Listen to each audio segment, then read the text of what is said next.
prophecy, the verse, is more than just that one phrase.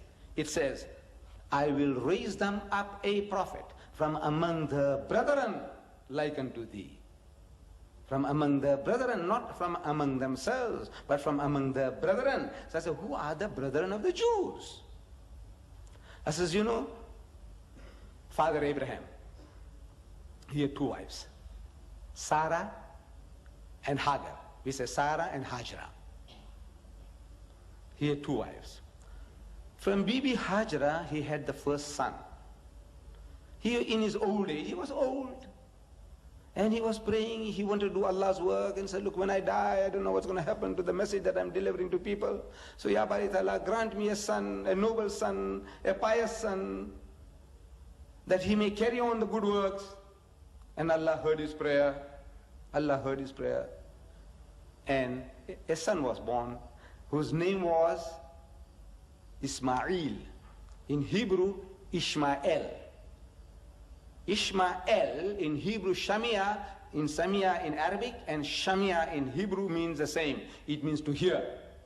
You say, Sami Allahu liman hamida. When we get up from the ruku, we say, Sami Allahu liman hamida in our salat. It says, Allah listens to the one that praises him. To hear. Sami Allah, Samia. So, Ishmael, El in Hebrew means God. Ilah means God. In Arabic and Hebrew, Ilah both means God. El means God. So Ishmael means God heard. What? The prayer of Abraham. He asked Allah for a son, and Allah heard his prayer, means Allah accepted his prayer, and Ismail alayhi salam was born. And for 13 years, he was the only son and seed of Abraham. 13 years. Before Hazrat Ishaq alayhi salam was born. After 13 years.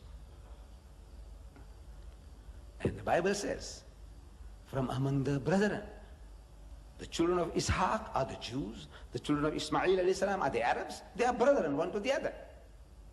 It doesn't say from among themselves, but from among the brethren. I say, who are the brethren of the Jews? The Arabs. Though out of pride and arrogance, they are not giving that credit to the cousins. These are the brothers, the cousins. No. They make insinuations, against the Arabs about this being birth, that Hajra, they say, was a slave woman. She was a slave woman of Egypt, whereas actually she was a princess of Egypt. However, this aspect we will touch with in one of the lectures, Arabs and Israel, conflict or conciliation. Why this prejudice? We will deal with that then. But the fact for the moment is that he is from among the brethren, and I will put my words in his mouth. So I said, now how does somebody put somebody's word in somebody else's mouth? How do you put your words in your mouth? I said, you see, if I were to teach you a language, which you never heard, you don't know, like Arabic, and I tell you, I ask you, I said, look, Dumini, repeat after me. Repeat after me. Qul huwallahu ahad, which means, say, he is God the one and only. So you say, Qul huwallahu ahad. So Allahu Samad, God the eternal absolute. So you say Allahu Samad. What am I doing? I am putting my words in your mouth.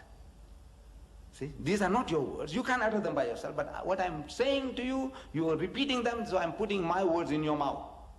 Lam yalid wa lam yulad. He does not beget and is not begotten. So you say Lam yalid wa lam yulad. So walam yakun lahu kufuwan ahad. And there's nothing like unto him. So you say walam yakun lahu kufuwan ahad. What am I doing?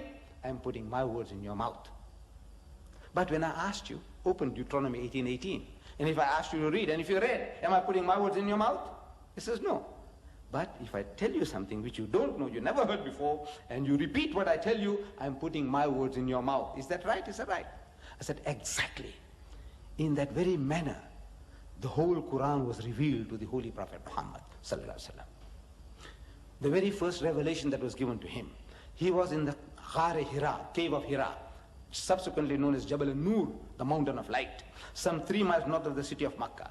It was the 27th of the month of Ramadan. He is alone in the cave.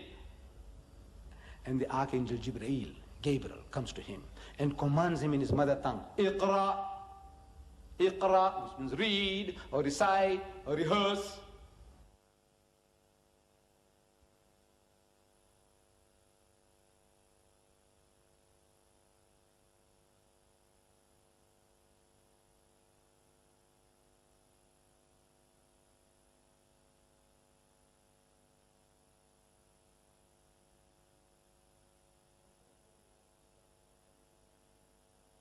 And our Nabi Kareem sallallahu alaihi wasallam, being an ummi, unlettered, he's terrified. Somebody's asking you to read, and when you can't read, so he says, Ma ana biqari'in. He said, I'm not learned. So the angel of God commands him a second time, Iqra, read. And again he pleads, he says, Ma ana biqari'in. I'm not learned. How can I read? The third time, the angel of God, Jibreel alayhi salam, presses him hard and he says, Iqra bismi rabbika alladhi khalaq, which means read in the name of the Lord and Cherisher who created. So now, our Nabi Kareem sallallahu alaihi wasallam, he grasped that what was required for him to do was to repeat, because this Arabic word Iqra means to read, to recite, to rehearse, to repeat. So he repeated.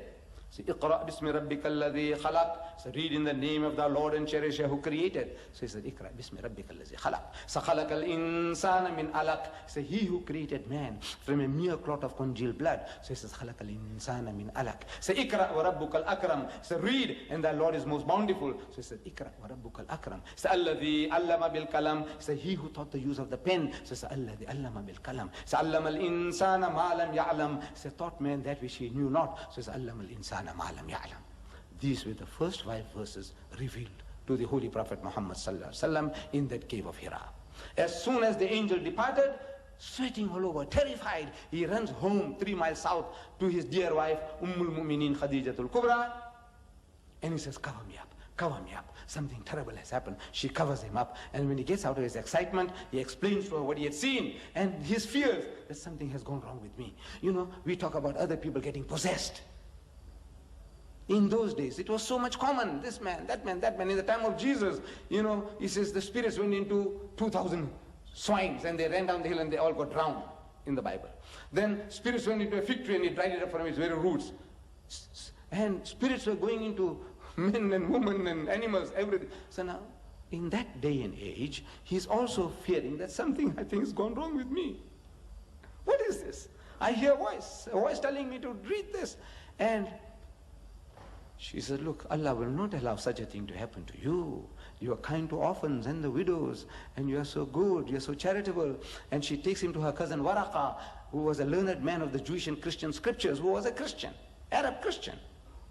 And when he heard the story, he said, you are the messenger of God chosen for this people. I wish I would be alive. I said, these people will persecute you, they'll harm you. But he said, I wish I was alive to defend you then. But these were the first 5 verses given to him. And in the next 23 years of his prophetic life, according to the needs, telegrams were received. Telegrams. The Quran is a book of telegrams. This is how Allah speaks. He doesn't speak like once upon a time, the fox and the grape, the wolf and the lamb, Baba black sheep. This is not the Quran. The Quran is a concentrated book. قُلْ هُوَ اللَّهُ أَحَدٌ اللَّهُ الصَّمَدُ لَمْ يَلِدْ وَلَمْ يُولَدْ وَلَمْ يَكُنْ لَهُ كُفُوًا أَحَدٌ. 4 verses. Complete. Chapter is complete. It's an ocean.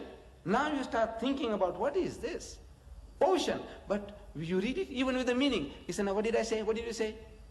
So well, God is only one. And what else? He said, well, he doesn't beget and is not begotten, he's got no father and no son. Yeah, what else? Very difficult. You need a commentary. The Quran is a very concentrated book. Allah talks by telegrams.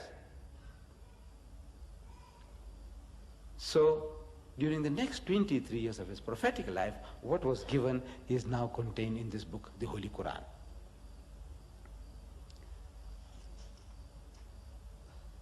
And it says, when we had reached that point, the Dumini felt that we should, cut it short now. So he says, what you are telling me sounds very good. One day I'd like to call you to my church to speak to my congregation. In my mind I said, that will be the day.